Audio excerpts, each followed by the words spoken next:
Je pense que pour autant que l'on puisse reconstituer la volonté, le dessein, les propos du Jésus historique, on a fait un énorme effort de ce côté-là depuis quelques décennies. En effet, on peut dire et estimer qu'il ne s'est pas pensé en dehors d'Israël.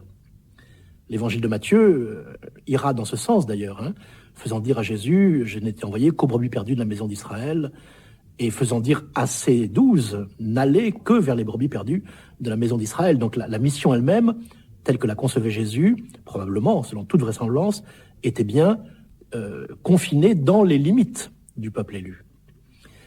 Mais c'est l'histoire ici qui a modifié les choses, qui a obligé à modifier les choses, et la compréhension que l'on avait de cette origine.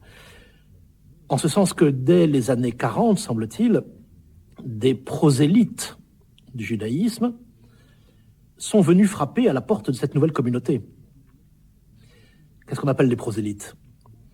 Il faut comprendre que durant ce premier siècle de notre ère, il y avait une certaine fatigue, je dirais, des grandes religions, des grandes formes religieuses, et en particulier des mythologies. On n'y croyait plus guère, en somme. Et même les tentatives de les renouveler par le biais des religions à mystère venues d'Orient étaient elles-mêmes un peu fatiguées. Le judaïsme exerçait une grande fascination sur beaucoup de gens, beaucoup d'intellectuels notamment. Pourquoi? Parce qu'il s'agissait d'un monothéisme et d'une religion sans image.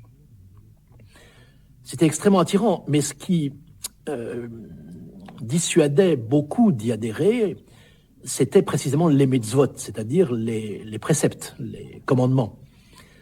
Donc, on voulait bien s'intéresser au judaïsme, mais se faire circoncire, respecter le Shabbat, les ordonnances alimentaires, etc., c'était très compliqué.